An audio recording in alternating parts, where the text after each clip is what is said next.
blessings, everybody. Welcome to another episode of Politically Street. I'm your community ambassador, Mr. Robin J. Anderson. I'm going to give my disclaimer first before we get started, all right? So Politically Street is not a politically endorsing podcast. We're here for information purposes only. We're here to interview people who are doing astounding things in our community, like business owners, community leaders, and elected officials. All right, so with that being said, I have another person we've been talking off camera. I've been looking for this guy for about a year and some change, man, but now we kind of became full circle, man. So Mr. Rashad Eagleton, what's going on, bro? Hey, I'm good, blessed by the best. Good to be in your presence and just grace the building with my essence. Check. Gotcha. So what I like to do first, man, I like to give a background of who you are and where you come from, and then to how you transition to where you are now, all right? So okay. Where'd you grow up? I grew up in the Missouri City area. Okay, like Missouri City. Yeah, Missouri City, Sugar Land, that area. Mm-hmm. Yes. All right, what high school did you attend? I graduated from Thurgood Marshall High School. I was the first graduating class in 2005. Oh, wow. Okay, I didn't know that. Okay, gotcha. Did you grow up in a single parent or Single parent. It was my aunt. Shout out to Miss Marcel Glenn. Mm-hmm. She raised my twin brother, and I shout out to my twin brother Ahmad. Okay, gotcha. All right. So after high school, where did Rashad land? Where was he at? I did community college for a little bit. Mm-hmm. Then I got in barber college. Okay. Barber college, and I ain't finished barber college because I went to TDC. I did like 2 years in TDC, and I ain't finished barber college until I got out of TDC. Gotcha. I think what happens with a lot of the youth, man, we have entrepreneurial spirits, mindset early on, but just so happened that sometimes when that mindset, it puts us in predicaments that, like, I was telling my son, I was caring about why the Black Panthers were formed.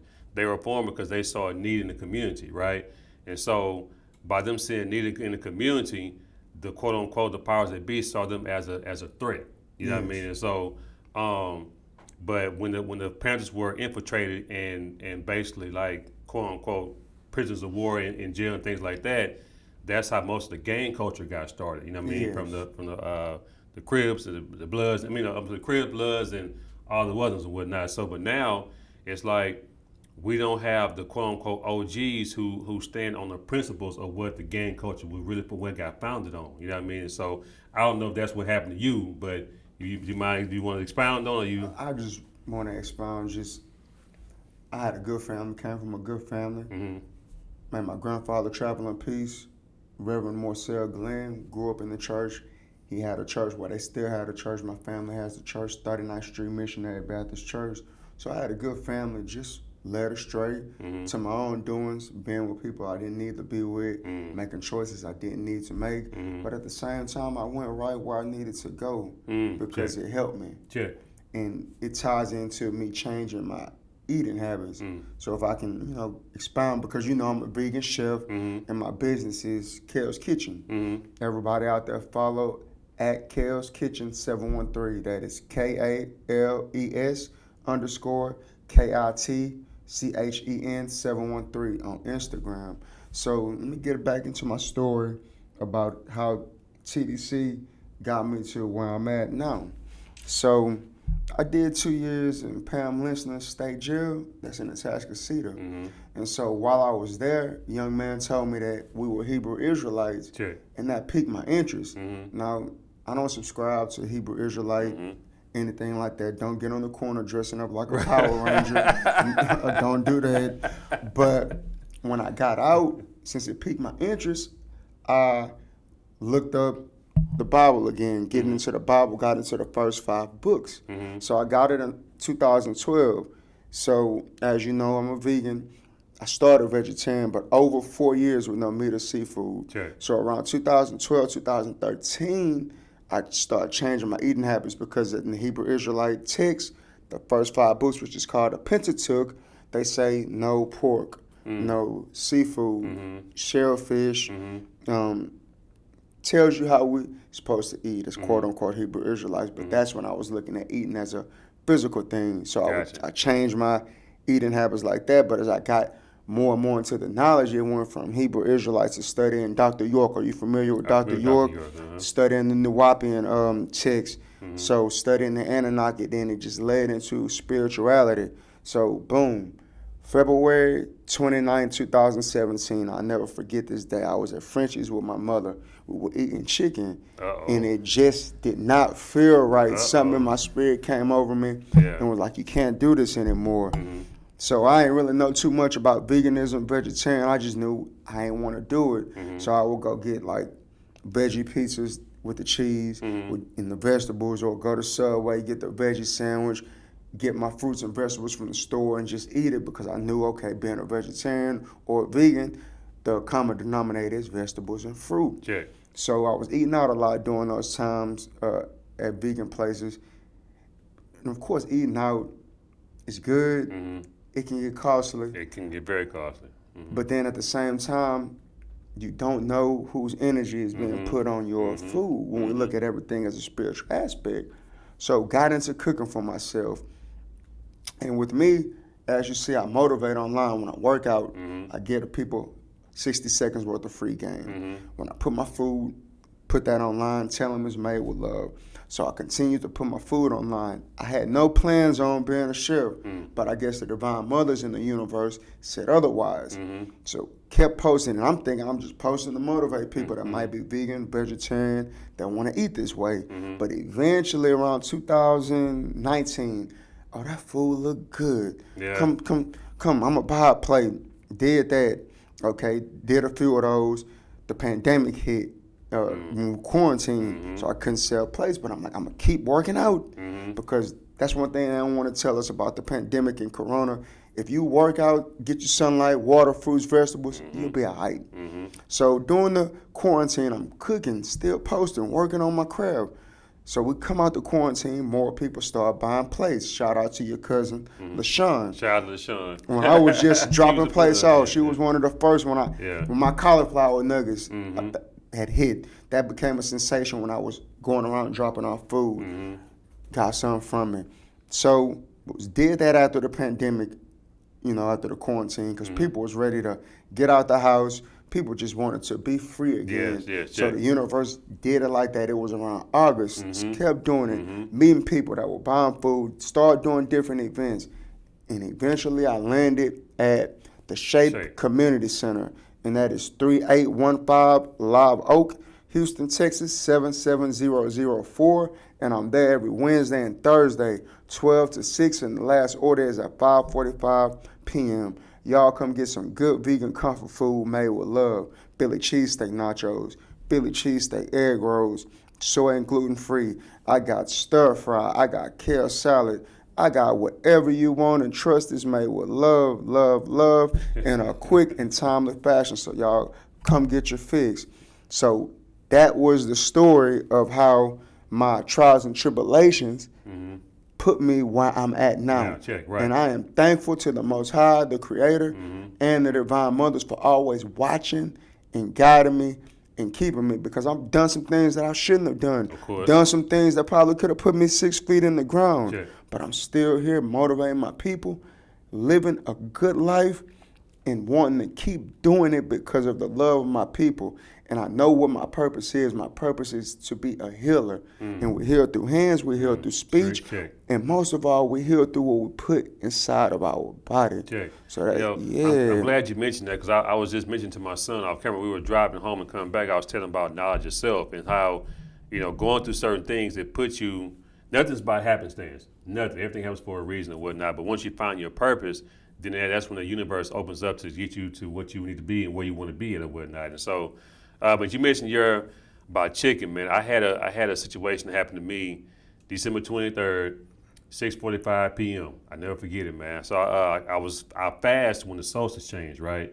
So this is when the fall went to winter. I think around December 20th or something like that.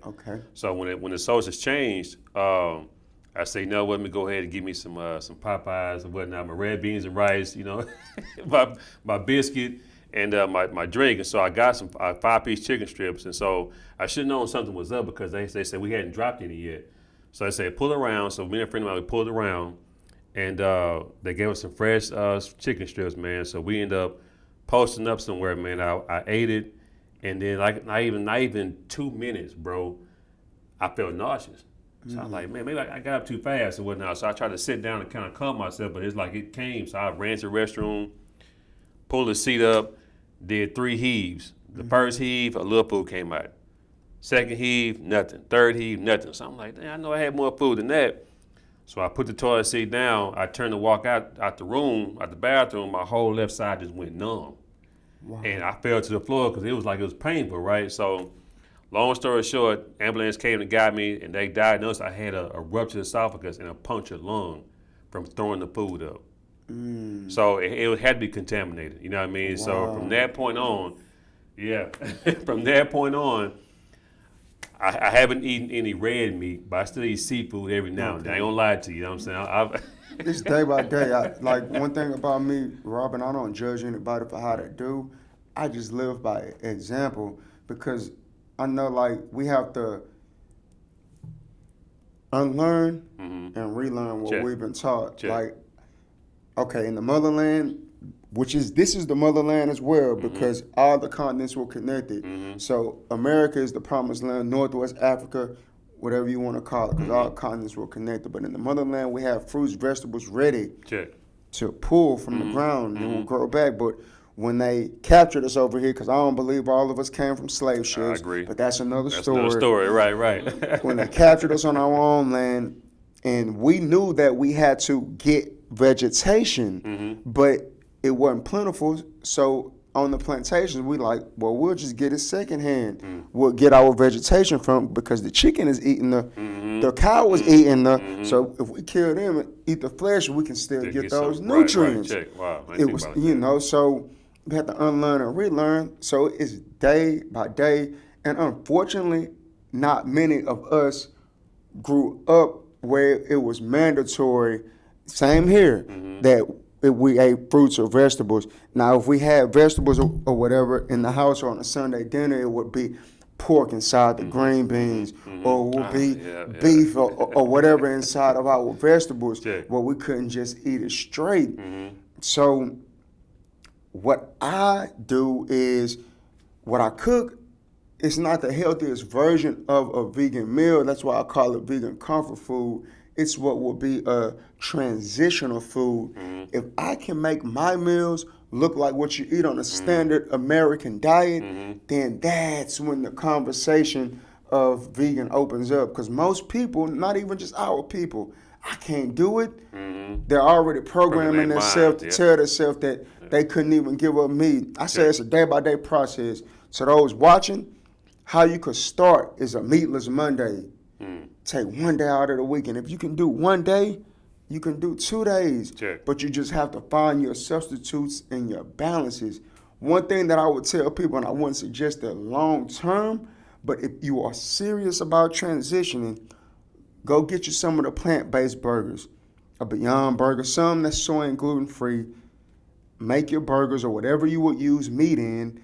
Put your plant-based meat in that, say spaghetti, tacos. But at that same time, while you're weighing yourself and tricking your tongue into thinking that you have meat, have your favorite fruits and vegetables juiced on the side. So you're thinking that you have meat, but you're also acclimating your palate to fruits and vegetables. That's what I tell people will help you the best, having the balance of both worlds. Because if you don't, people think, oh, you can just go jump in straight in the raw salad. Some people can't. I did because I knew better, because I had been studying. But everybody doesn't know this from a spiritual aspect. People know it from a health aspect. But health, mind, body, and soul are one. So one doesn't come without the other. So if you want to do that, that's the key. Finding you some comfort foods, and then eventually taking in your fruits and vegetable salads or meal prep. That will help you. Because if you know that you can't go without buying fast food or whatever, have somebody meal prep you 7 days. And that's the start. Gotcha. You mentioned something about the whole COVID thing. I try to stay in the gray area with that because everybody's very sensitive. I was telling my son off camera, like, what they're doing, they're creating this divide between the vaccinated and unvaccinated. Instead of pushing their support or whatnot. But I was like, you really have to mind what you eat. It's really all it is, you know what I mean? And so, how do you feel about? I gotta put this without being offensive. How do you feel about how we, as a people, can still be united in a sense? You know what I mean, without letting this virus separate us. I'll put it like this, and this is a complex but yet simple way of black unity. And it hurts to say this, but I feel like black unity is a myth.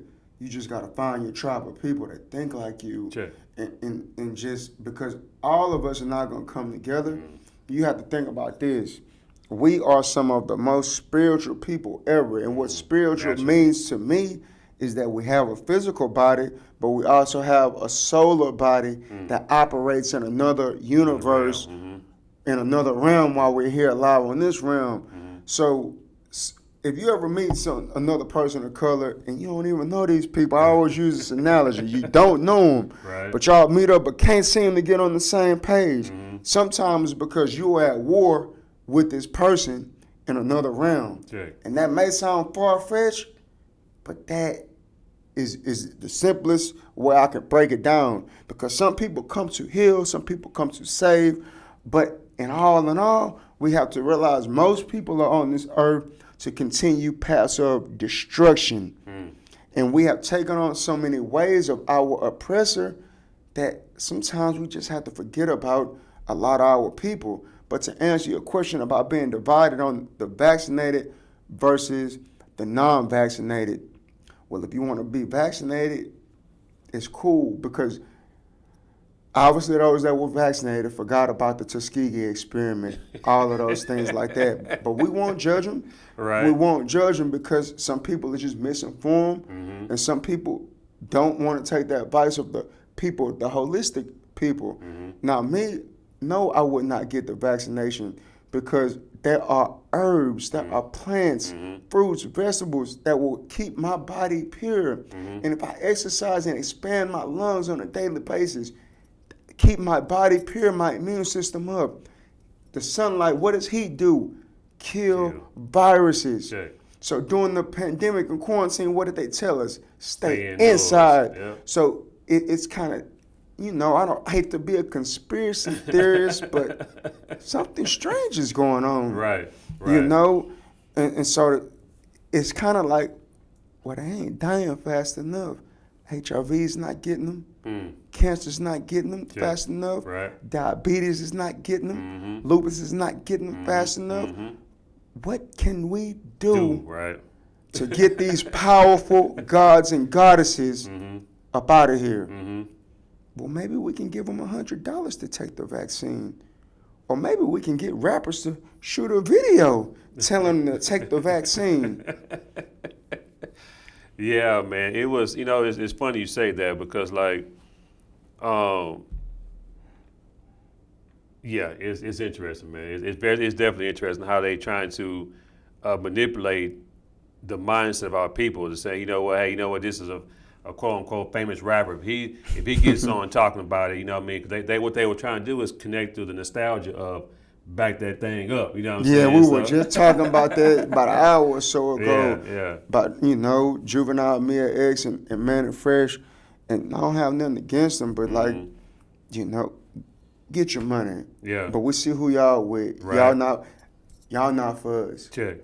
Or maybe you just uninformed. If you're uninformed, I forgive you. But if you know what's going on, the ancestors have something for y'all. I agree 100%. Then too,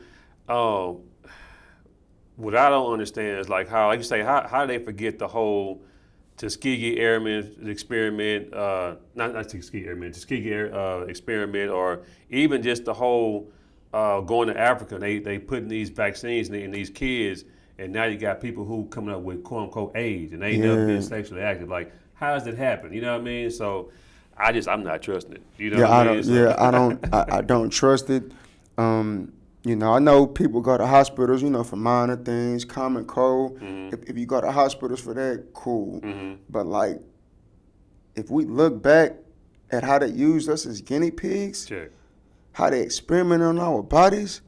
If you look back at some of the documentaries, have you seen Hidden Colors? I've seen up until 4. I hadn't seen that. I've seen all, just looking at some of those things, what they used to do to us, mutilate us.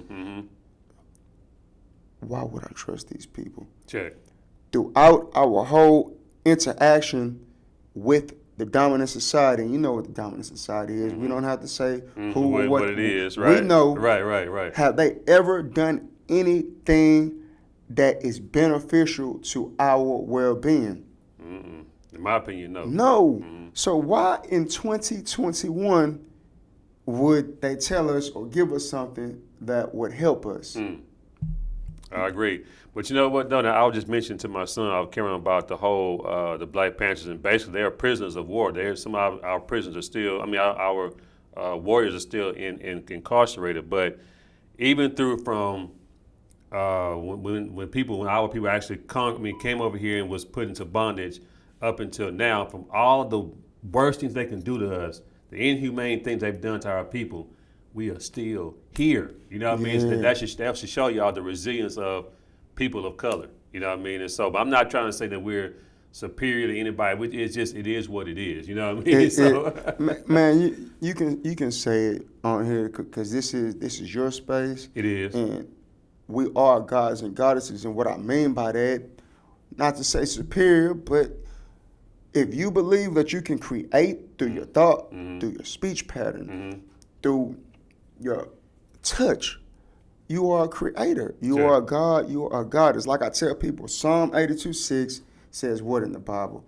Know ye not you are gods. It does not say G-O-D apostrophe S. It says G-O-D-S. And at the simplest, a God is a creator. So what makes us superior is this dark matter that they call melanin, or that they call carbon. Because I'm getting goosebumps talking about it. It's nothing but pure, condensed sunlight. You are the sun. The sun is the what? Creator. The sun is the what? Sustainer. So what does that mean? If you are sunlight and there's no life without the sun, there is no life without you. Check. So we still here. We gonna be here because we are the guardians of the galaxy. We are the guardians of this planet, and we are the children of God. I don't care who you serve. I'm not monotheistic, but we are the deities. You know, I had this conversation with it was a young man upstairs, and we were talking about Egypt and the quote unquote deities, or like, you know. So I was trying to explain to him what Anubis was and who Tehuti and things like that, and he thought that he was coming from a Bible aspect about how Moses was saying how they created these statues and was praying to the statues. I'm like, no, they weren't praying to the statues. It was a remembrance in a sense, kind of like when you had that thing in the middle of church that say remembrance of me, the same thing. You know what I mean? And so he didn't really get it. But I said, you know what? I'm not trying to force you to anything. I'm just trying to enlighten you, brother. You know what I mean? And so, but I'll give you this much on the spiritual aspect, and I don't talk about this much, but I will. We're in a safe space. check. We all have a third eye as black people, which is a pineal gland, which is where our so-called melanin is secreted from while we sleep.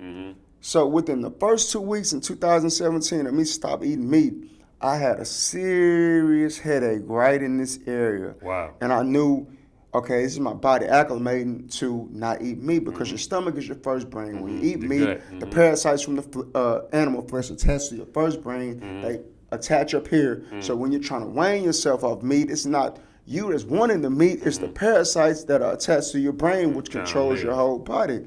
So while I had stopped eating the meat, what happened was those parasites were leaving my pineal gland. So one night you heard the bewitching hours between 12 and 3, the darkest when the spirits roam. It's about maybe like 3:31 or something. Laid down, went to sleep. I heard ringing in my ears. Right here in my throat chakra, right here in my ears. Then it started right here in my pineal gland. And boom, my pineal gland burst open. Wow. Then my spirit left my body. I'm looking outside my window. I didn't see my body, but I saw my bedroom. And I could see my twin brother a day or so before. So time travel is real. I saw my brother in the living room where he was sleeping there 2 days before, but this night he was actually in the bedroom. So time travel is real. And I time traveled back to when I was talking to a Buddhist monk in 2014. This happened to me in 2017, and I was looking at a Buddhist monk. Well, he wasn't in guard, but I met him. He said he had a pineal gland experience, and he said it hurt, because you know those Buddhist monks are spiritual. And I'm looking at this man telling me what it's gonna feel like, and I put this on everything. Right hand to my grandfather, Morcell Glenn. I have never did any drugs, any illegal drugs. So this is not any psychedelic thing. This is just pure fruits, vegetables, because what do we know about light? Light is what? Information. So fruits and vegetables go through what? Photosynthesis. So when we eat fruits and vegetables, preferably fresh from the ground, we take in light codes and DNA codes, information, and it helps unravel what they call junk DNA. That's why, like, we're supposed to be eating more a raw diet as beings of the sun, because when we eat the fruits and vegetables, it's nothing but what? The same thing as us. That's right. Sunlight. Right. I don't know if my son listened to you. We were just having that conversation earlier, about. But anyway, yeah, that catches it'll come back around to him. You know what I mean? But so, yeah. everything always come back around full circle, like we always say. You may hear something, may not be ready for it that minute, but in the lifetime, you're gonna hear about 2 or 3 more times, and you're gonna be like, I heard this before. Just like on my journey, once I woke up, I journeyed back to the first person that told me that the blonde-haired, blue-eyed hippie wasn't a real thing. I know it still may be some people that subscribe to that watch the show, so I'm not trying to offend anybody. But once I got into my journey, and I remembered how I was when I was told that Jesus was not a real thing, I fought it because I was brought up in that, so it was part of me. And so once I got conscious and I started trying to tell people the same thing that elder told me, they started fighting. I remember I was just like that. So to those watching that are on your spiritual journeys, are on your awakening, live your best life. Be the best you that you can be, because you cannot change people. If you want to see the change, you must be the change. I know that sounds like a presidential slogan, but I'm not I'm the president of myself. President. But be the change. If I want the world to be more plant-based or more vegan, what's the best thing for me to do? Be a vegan. Do it myself. Because at the end of the day, who can I control? You. Me, and me alone. Right. That's it. Gotcha, man. But we can talk pretty much for the next 4 or 5 hours, man. But this society now is microwavable, so I don't want So what kind of advice would you give besides doing the being plant based? What advice would you give a person as far as, like, you know what, I'm still teeter-tottering on it. I mean, you touched on it before, but what can you just give? Water. Gotcha. Even if you still eat meat, still get your fruits and vegetables. Drink a lot of water to help flush your system out. Exercise. Like regular water or what? Crystal Geyser. It's a water you can get at Big Lots. Okay. It's alkaline. It's like neutral. Above 7. The pH is above 7. Gotcha. It's called Crystal Geyser. It's inexpensive and it's slightly alkaline. Drink that so it won't put your body in an acidic state. Gotcha. And just run, exercise, and sweat. If you know you ate bad, don't beat yourself up about it. Just go get you some cardio exercise and sweat it up out you. Sweat it up out you. And if you really want to dedicate yourself to giving something up, you can get there. Just take it one day at a time. Rome wasn't built in a day. Remember that. That's real, man. So y'all make sure and go subscribe to my YouTube channel at Politically Street. I'm trying to get up to 1,000 subscribers. You know what I mean? Also go politicstreet.org. I'm not wearing a shirt today. As a friend of mine who has a company called The B-Side, but we'll come back to that later on. But get your Politically Street shirt. You follow the movement. Also, I'm on Instagram, Politically Street. Also, give you hook again, brother, so everybody know where you are and how to follow you. On Instagram, you can follow me at Kels Kitchen 713. That is KALES _KITCHEN 713. That is on Instagram. Follow me. I'm at the Shape Community Center on Wednesdays and Thursdays, 12 to 6. Last order taken at 5:45 p.m. and the address is 3815 Live Oak, Houston, Texas 77004. come get an education in history at the Shape Community Center, Shout out to and Brother come Lloyd. on and get some good food. Yes, shout out brother Lloyd Parker Jr. for giving me the opportunity to work in there, serve my food, give my inspiration. Thankful to him for being an inspiration. And before we close out, I just want to say thank you to the ones that came before us, that paid the price with their lives centuries and centuries and centuries ago, and that are still watching and guiding us, the divine mothers and our fathers, our forefathers, watching us from the spirit realm and guiding us and making sure that we are safe and making sure that we return to our rightful place on the throne. Ashe. Ashe. One last thing too, because I know when you get on your Instagram lives in the morning and you throw up the peace sign and the two fingers are together, could you explain why it's together, not separate? Because I had a guy come on my Facebook page yesterday and was like, "Hey, Rob, you're doing the peace sign wrong." I was like, "No, actually, I'm doing it right." Right. So before we leave out, can you I give got the peace you. sign and tell why I it's got together? you. So this is the peace sign for victory. This was a sign first used by Winston Churchill during one of the world wars, and it just meant victory. But what was victory to those people? Dividing and conquering. So this is division. So when we do this and we go back to the statues and commit, we see this. This is togetherness, unity, and oneness. Simple and plain. Yeah. Division, togetherness, unity, and oneness. So when we greet you or greet each other like this. Because if you know in your mind what it represents to you, and you're putting that frequency out into the universe with your brothers and sisters when you greet them like this. And on my workout videos and my inspiration, I always say grand rising instead of morning. Because vowels are interchangeable. So when we say good morning, we're actually telling each other, have a good time morning. So we're starting our day saying, I'm sad. So instead of that, joyful rising. Grand rising. I say peace and blessings. Peace, Yeah. but That's another. it's another story. Yeah. But yeah, All right. So until next time. Go ahead and. Peace out, y'all. All right. What's going on? It's Rashad, the Vegan Chef. Man, y'all check out Politically Street, one of the dopest podcasts in Houston. Check them out. Y'all check me out, Kale's Kitchen 713 on Instagram, KALES_KITCHEN 713.